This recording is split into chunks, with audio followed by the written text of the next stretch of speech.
Guys, video start होने से पहले मैं आपको एक चीज़ बताना चाहूँगा कि इस वीडियो में एक इम्पॉर्टेंट पॉइंट था जो मैं होल द वीडियो मुझे लगा कि ये बहुत ही बेसिक पॉइंट है, तो मैंने इसको एक्सप्लेन नहीं किया। वो ये है कि मूवी एवरेजेस को कैसे यूज़ करते हैं। आई थिंक ये मैंने पहले भी एक्सप्लेन किया है, लेकिन मैं कोशिश करता हूँ एक बार फिर से आपको बताने की। अगर प्राइजेज़ 200 EMA के नीचे हैं तो हमें हमेशा सेल की साइकोलॉजी रखनी है। क्यों? क्योंकि हमें ट्रेंड के साथ ही ट्रेड करना है, राइट? ट्रेंड के अगेंस्ट ट्रेड नहीं करना है। ओके, दैट मीन्स हमें एक 200 EMA लगाना है सबसे पहले। जैसे मैं सारे EMAs निकाल देता हूँ अभी। और तो अभी हम ये सर्कल्स को आप इग्नोर करिएगा, ये मेरी काइंड ऑफ बैक टेस्टिंग की स्ट्रैटेजीज़ मैं टेस्ट कर रहा था, तो उसकी बैक टेस्टिंग के लिए मैंने इसे मार्क करके रखा है। अभी चाहे तो हम इसको हटा भी सकते हैं, ठीक है? तो अगर हमें प्राइजेज़ अगर हमें 200 EMA से नीचे दिख रहे हैं तो हमें हमेशा सेल की साइकोलॉजी रखनी है, ठीक है? और अगर हमें 200 EMA के ऊपर प्राइसेस दिख रहे हैं, इसका मतलब हमें हमेशा बाय की साइकोलॉजी रखनी है।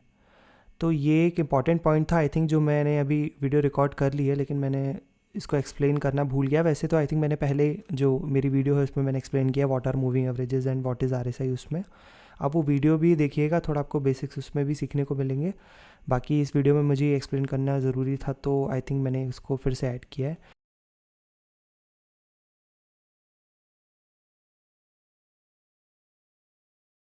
My name is Chetan Baghel and welcome back to the channel. आज हम लोग डिस्कस करेंगे जो मेरा ट्रेडिंग सिस्टम है जो मैं फॉलो कर रहा हूँ, इसके बारे में आपको कोशिश करूँगा एक्सप्लेन करने के लिए कि मेरा ट्रेडिंग सिस्टम क्या है और like how exactly like I will look into the trades and how many like time frames I am using. Okay, like कितने टाइम फ्रेम्स यूज़ कर रहा हूँ और कैसे एंट्री लूँगा मैं, इसकी मैं कोशिश करूँगा आज आपको एक्सप्लेन करने की। ओके, सो सबसे पहले मैं कितने टाइम फ्रेम्स यूज़ कर रहा हूँ या मैं कितने के टाइम फ्रेम्स देख रहा हूँ, ठीक है? इसको पहले मैं बता देता हूँ। तो एक मेरे पास एक 4 आवर चार्ट है, दूसरा चार्ट है मेरे पास ये 200 चार्ट है मेरे पास ये डे चार्ट है, और तीसरा ये है जो मेरे पास एक और स्क्रीन है, एक मॉनिटर है सेपरेट, वहाँ पे ये चार्ट चलता रहता है। ओके, ये वीकली चार्ट है, ठीक है?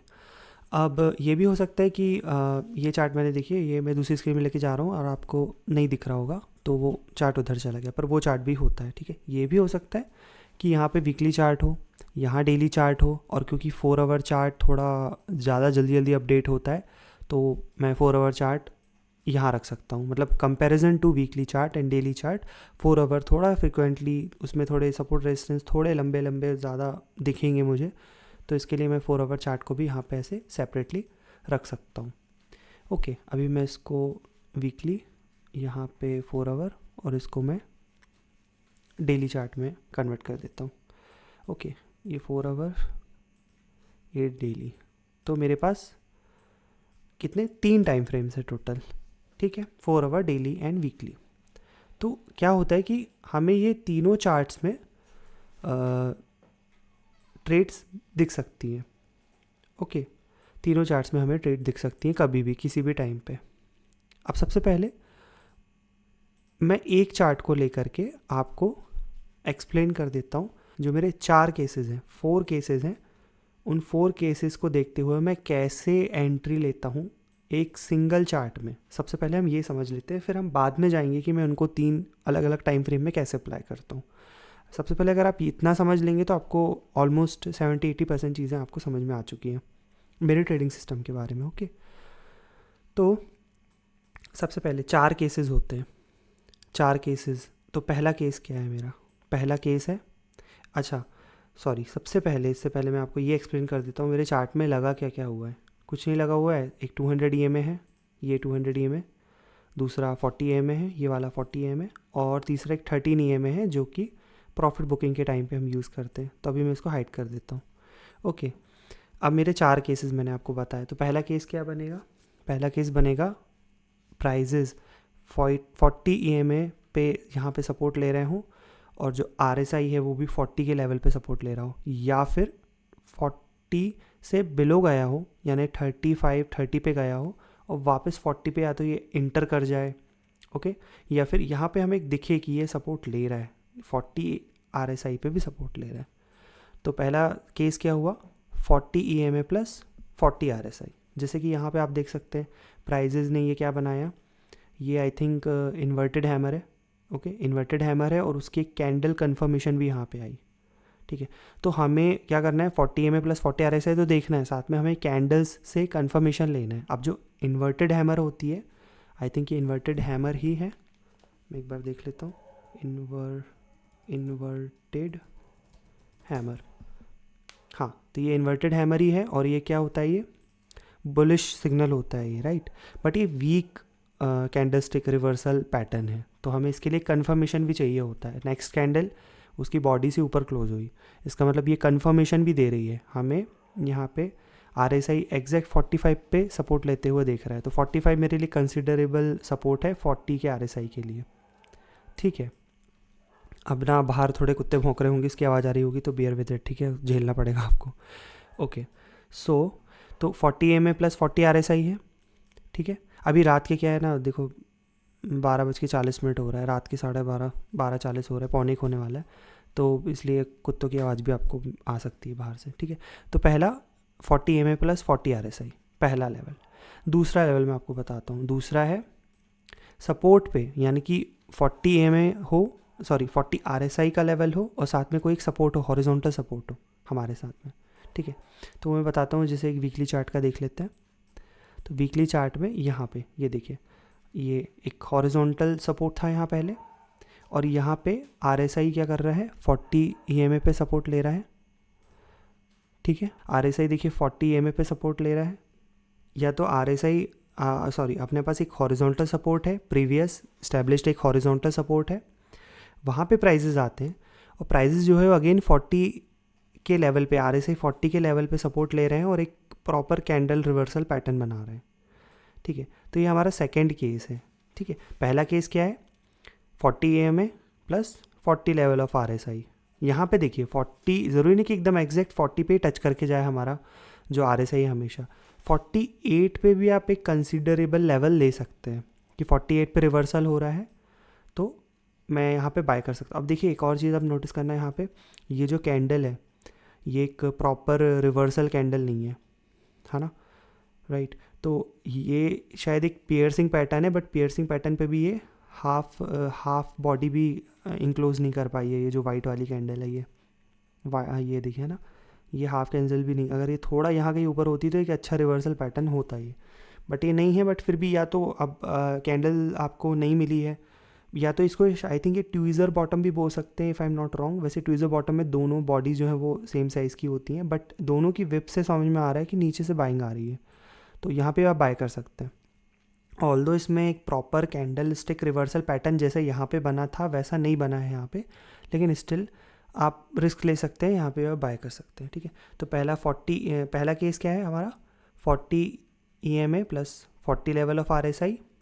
दूसरा केस क्या है हमारा, हॉरिजॉन्टल सपोर्ट के साथ में 40 के RSI का लेवल पे सपोर्ट लेता हूँ, ये सेकंड केस है।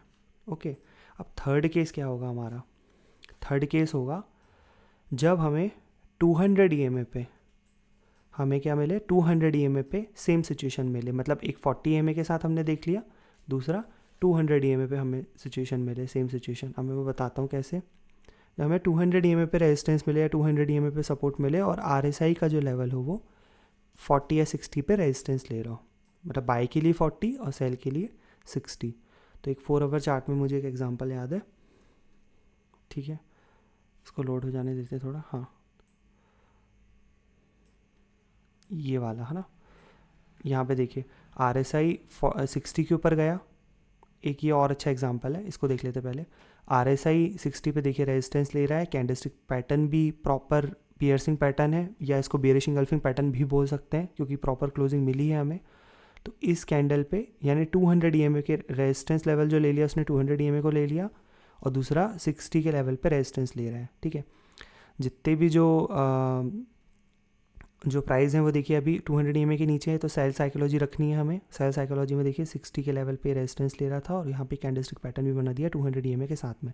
तो 200 EMA plus 60 level off RSI, तो यहाँ पे सेल करते। वैसे सेम यहाँ पे भी देखिए 200 EMA तक एग्जैक्ट टच नहीं हुआ, जैसे जितना टच यहाँ पे हुआ था उतना नहीं हुआ, बट स्टिल ये एक कैंडलस्टिक रिवर्सल पैटर्न, ये इसको डार्क क्लाउड कवर या ऐसा कुछ बोल सकते हैं, जो भी है। ये ऊपर से नीचे सेलिंग आ रही है। सेकेंड कैंडल में ये देखिए, सेकेंड कैंडल में उसने और नीचे क्लोजिंग दी है, राइट। और इसको अगर ये तीनों कैंडल को हम कंबाइन कर लें तो ये क्या बोलते हैं इसको, 3 ब्लैक क्रोज भी बोल सकते हैं आई थिंक, है ना, काइंड ऑफ। वैसे उतना कंफर्म नहीं है बट 3 ब्लैक क्रोज भी बोल सकते हैं, ठीक है। तो यहाँ पे देखिए इस कैंडल में इसने क्या किया, RSI 60 के नीचे आ गया। यहाँ पे आप इस कैंडल पे क्लोज कर सकते हैं, आप चाहें तो ये वाली कैंडल पे भी ट्रेड कर सकते थे सेल का। तो ये थर्ड केस है हमारा। थर्ड केस क्या है हमारा, 200 EMA plus resistance with RSI, ठीक है, 200 EMA और सपोर्ट विथ RSI। जब बाई की सिचुएशन बनेगी तो सपोर्ट भी मिलेगा हमें वहाँ पे, ठीक है। अगर एक ऐसा एक आध कोई और, ये देखिए ये केस 1 वाला है, ये भी केस 1 वाला काइंड ऑफ, लेकिन ये डे चार्ट के हिसाब से बनेगी ये ट्रेड, मुझे याद है जितना। ये वाला, ये देखिए यहाँ पे सपोर्ट लिया है, इसके ऊपर 200 EMA के ऊपर क्लोजिंग मिली है, और जो प्राइजेज है, जो RSI है वो पलट गया कहाँ से, नीचे से, यानी 36 से, यानी ऑलमोस्ट 40 पे इसने सपोर्ट लिया है। इस कैंडल पे बाय करते हैं।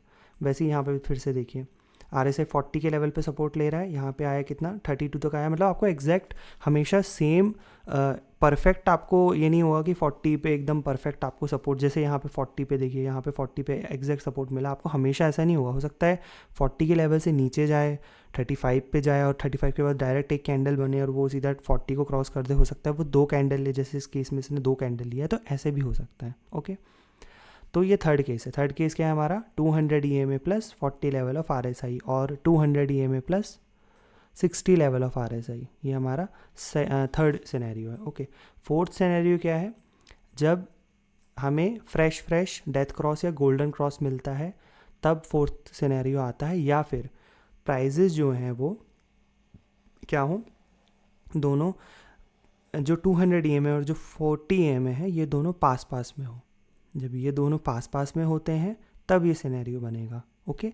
कब, जब या तो हमें गोल्डन क्रॉस मिला हो, एकदम फ्रेश गोल्डन क्रॉस मिला हो, जैसे यहाँ पे देखिए ये डेथ क्रॉस मिला है, तो डेथ क्रॉस पे भी ये सिचुएशन बन सकती है जो मैं बताने वाला हूँ, वो गोल्डन क्रॉस पे भी बन सकती है। या फिर जब ये दोनों EMAs एकदम पास पास में हो, ठीक है, तब भी ये सिचुएशन बन सकती है। जो फोर्थ केस है वो क्या होगा, जब ये EMAs पास पास में हो या फिर हमें फ्रेश गोल्डन क्रॉस या डेथ क्रॉस मिला हो, ठीक है। अब जैसे अगर किसी को नहीं पता है गोल्डन क्रॉस और डेथ क्रॉस क्या होता है, गोल्डन क्रॉस एक बुलिश सिग्नल होता है, ठीक है। अभी इस केस में ये बुलिश सिग्नल, मतलब ये एग्जांपल परफेक्ट नहीं होगा क्योंकि इसमें प्राइजेस ऊपर नहीं गए, बट अगर ये क्या है कि जो 40 EMA है वो ऊपर की तरफ अगर क्रॉसिंग दे दे 200 EMA से, ये 200 EMA बड़ा वाला, राइट, स्मूथ, जो ज़्यादा स्मूथ है ये वाला, ये 200 EMA है ना। तो 200 EMA की जब ऊपर क्रॉस करता है 40 EMA, तो हम उसको गोल्डन क्रॉस बोलते हैं। और डेथ क्रॉस कब होता है, जब यही सेम 40 EMA जो है वो नीचे की तरफ क्रॉस करे, यानी बियरिश क्रॉस करे, तो उसको डेथ क्रॉस बोलते हैं, ओके। तो जब हमें या तो फ्रेश डेथ क्रॉस मिला हो या गोल्डन क्रॉस मिला हो, है ना, तब हम बाय से, तब ये सिनेरियो बनेगा। सिनेरियो क्या बनेगा, यहाँ पे हमें, अगर हमें बाय करना है, ठीक है, तो RSI जब बुलिश होगा, बुलिश यानी 60 के ऊपर जाएगा, तब हम एंट्री लेंगे। कब लेंगे एंट्री लेंगे, कब, जब 60 के ऊपर RSI बुलिश हो जाए। अभी इस केस में क्या है, देखिए EMA दोनों पास पास में है, और जो RSI है उसने ऊपर क्लोजिंग दी है किसके, 60 के लेवल के। ये देखिए यहाँ पे ये जो मेरा लेवल दिख रहा होगा, यहाँ पे आपको 60 दिखेगा, ओके। ये 60 पे जब ये 60 क्रॉस किया यानी बुलिश हुआ, तब आप बाय करोगे। और इसका एग्जैक्ट अपोजिट सिनेरियो कब बनेगा, जब या तो डेथ क्रॉस हो या फिर ये दोनों पास पास में हो, EMAs दोनों पास पास में हो, और फिर RSI जो है वो 40 के नीचे क्रॉस कर जाए, यानी बियरिश क्लोजिंग दे, तब भी ये सिनेरियो बन सकता है। कौन सा, फोर्थ केस हमारा, ओके। एक सेकंड, मेरा PC हैंग हो रहा है, मुझे बार बार वीडियो पॉज करनी पड़ रही है रिकॉर्डिंग की, वेट करिएगा। अभी तक हमने जितनी भी बात करी, मैंने आपको टोटल 4 सिनेरियोज बताया अभी तक, ठीक है। पहला 40 EMA पे, 40 EMA plus RSI 40 level, okay, taking support और taking resistance at 40 EMA plus 60 level off RSI, ठीक है, in case of bearish, okay. ये फर्स्ट सिनेरियो। सेकेंड सिनेरियो, जब सपोर्ट पे यानी कि सपोर्ट पे 40, जो RSI 40 लेवल है सपोर्ट पे, वो सपोर्ट ले रहा हो, ठीक है, कहाँ पे, अपने हॉरिजॉन्टल रेजिस्टेंस के पास में, यानी या तो EMA पे सपोर्ट ले रहा हो, केस 1 है जो, या तो केस 2 क्या है, हमें 40 RSI 40 लेवल पे सपोर्ट ले रहा हो और हॉरिजॉन्टल सपोर्ट पे ये सपोर्ट ले ले, ठीक है, ये दोनों का कॉम्बिनेशन, ये सेकेंड केस है। थर्ड केस क्या बताया मैंने आपको कि 200 EMA, थर्ड केस कि 200 EMA, ये बेयरिश सिनेरियो है, 200 EMA पे रेजिस्टेंस ले ले और 60 पे रेजिस्टेंस ले ले, मतलब एक केस 1 जो था वो 40 EMA पे रेजिस्टेंस ले रहा था, ठीक है, केस 2 जो है वो रेजिस्टेंस या सपोर्ट पे रेजिस्टेंस या सपोर्ट ले रहा है, ठीक है, किसी रेजिस्टेंस पे रेजिस्टेंस ले रहा है या तो किसी सपोर्ट पे सपोर्ट शो कर रहा है, और RSI 40 लेवल या 60 के लेवल पे शो कर रहा है, ओके, यानी कि बेयरिश सिनेरियो में 60 लेवल पे रेजिस्टेंस मिलेगा हमें, बुलिश सिनेरियो में क्या होगा, बाय सिनेरियो में क्या होगा, 40 पे हमें सपोर्ट मिलेगा, ये सेकंड सिनेरियो, ठीक है। थर्ड केस क्या हुआ हमारा, थर्ड केस हुआ हमारा 200 EMA, और फोर्थ केस क्या बचा हमारा कि या तो EMAs पास में हो, या तो फ्रेश गोल्डन क्रॉस या फ्रेश डेथ क्रॉस दिया हो, और RSI वो या तो बुलिश हो जाए या फिर बियरिश हो जाए। बुलिश हो जाए जैसे इस केस में क्या होगा, बुलिश होगा तो जैसे यहाँ पे देखिए इस कैंडल में छोटी सी जो कैंडल दिख रही है, इस कैंडल पे आप बाय कर सकते हो, क्योंकि RSI क्या कर रहा है, वहाँ पे 60 के ऊपर निकल गया, तो आप यहाँ पे बाय कर सकते हैं। SL जो है वो क्या रहेगा आपका 200 EMA के नीचे क्लोजिंग बेसिस पर रहेगा। तो ये मैंने आपको 4 सिनेरियोज़ बताए, ओके। अब इसमें क्या होगा, इसको मल्टीपल टाइम फ्रेम्स में कैसे कंबाइन करना है ये नेक्स्ट वीडियो में बताऊंगा, इसका मैं पार्ट 1 डाल दूंगा ये वाला। आप पहले इसको देखिए, इसकी प्रैक्टिस करिए, और इसमें टाइम लगेगा। आप अगर बिगिनर हैं, फर्स्ट टाइम देख रहे हैं तो 2-4-6 महीने लगेंगे। अगर आप थोड़े बहुत भी फ्रेंडली हैं तो फिर आप थोड़ा जल्दी भी सीख सकते हैं, 1-2 महीने 3 महीने में आपको समझ में आने लगेगा। और कुछ लोग जो मुझसे ऑलरेडी, जो मुझसे भी ज़्यादा नॉलेजफुल होंगे, वो ये बहुत ही जल्दी पकड़ लेंगे, ये 4 सिनेरियोज़ जो मैंने बताए वो, ओके। सो अभी आप इसको देखिए, फिर नेक्स्ट वीडियो में मैं कैसे हमें जो 4 आवर चार्ट को, डेली चार्ट को और वीकली चार्ट को हमें कैसे कंबाइन करना है, और कैसे हमें सिग्नल्स लेने हैं, मतलब कि किस तरीके से मैं इनको कंबाइन करता हूँ, और कौन सी ट्रेड्स मुझे लेनी है या कौन सी ट्रेड्स मुझे अवॉइड करनी है। जैसे मैंने यहाँ पे एक ट्रेड अवॉइड करी थी 4 आवर चार्ट में। क्यों अवॉइड करी, क्योंकि वीकली चार्ट जो था वो बाय सिग्नल दे रहा था, तो मैं 4 आवर चार्ट की शॉर्ट ट्रेड नहीं ले सकता यहाँ पे। तो ऐसे मैं आपको कुछ एग्जांपल्स बताऊंगा, ये एग्जांपल भी एक्सप्लेन करूंगा, और कैसे कनेक्ट करना है ये सब चीज़ें मैं एक्सप्लेन करूंगा इसको पार्ट 2 में। बाकी पार्ट 1 जो है मेरा ये सिंपल ट्रेडिंग सिस्टम है, ये 4 केस सिनेरियोज़ के साथ, इसकी आप प्रैक्टिस करिएगा, आप इसको बैक टेस्ट कर सकते हैं, आप इसको देख सकते हैं जगह जगह पे, ओके। ये देखिए, ये जैसे ये सपोर्ट ले रहा है, यहाँ पे ये सपोर्ट लिया है इसने, यहाँ पे बाय कर सकते हैं, यहाँ बाय कर सकते हैं, यहाँ बाय कर सकते हैं, यहाँ बाय कर सकते हैं, यहाँ पे बाय कर सकते हैं। क्यों बाय कर सकते हैं यहाँ पे क्या है, एक सेकेंड, ये ना डे चार्ट के हिसाब से बन रहा है, वीकली इसका नहीं है, 4 आवर चार्ट का नहीं है, डे चार्ट। जैसे ये जो ब्लू सर्कल्स है मेरे चार्ट में, ये डे चार्ट की बाय पोजीशंस दिखा रहे हैं, जो येलो है या ऑरेंज है वो 4 आवर चार्ट का। तो ये 4 आवर चार्ट में बाय, यहाँ 4 आवर चार्ट के हिसाब से बाय, 4 आवर चार्ट के हिसाब से सेल, 4 आवर चार्ट के हिसाब से बाय एंड अगेन बाय। यहाँ हमने जो करंट ट्रेड ली थी अभी 2-3 दिन पहले, 1-2 दिन पहले, ये वो वाला बता रहा है, ठीक है। तो अभी मैं ये वाले पार्ट डालता हूँ, फिर इसके बाद अब नेक्स्ट पार्ट में बाकी आगे का डिस्कस करेंगे।